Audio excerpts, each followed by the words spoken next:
এই শীতে একবার ফুলকপি এভাবে করে রান্না করে খেয়ে দেখুন। এর জন্য ফুলকপিটা ফুলগুলো ছাড়িয়ে নিতে হবে, আর ক্যাপসিকাম ডুমো ডুমো করে কেটে নিতে হবে।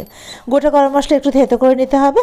এবার ধনে জিরে আর গোলমরিচের গুঁড়ো আর আদা এগুলো অল্প একটু জল দিয়ে গুলিয়ে রাখতে হবে। আরেকটা পাত্রে একটু টক দই, অল্প নুন আর মিষ্টি দিয়ে ভালো করে ফেটিয়ে নিয়ে রাখতে হবে।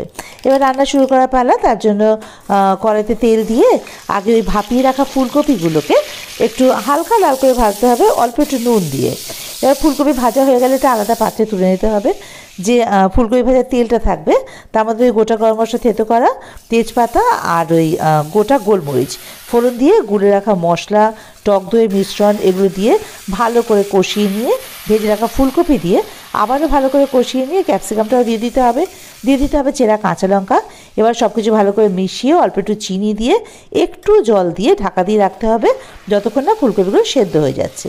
ফুলকপিগুলো সেদ্ধ হয়ে গেলে ওপর থেকে কসুরি মেথি, গরম মশলা আর ঘি ছড়িয়ে দিলেই রেডি আমাদের গোলমরিচ ফুলকপি। অবশ্যই বাড়িতে ট্রাই করে দেখবেন, খুব ভালো লাগে খেতে।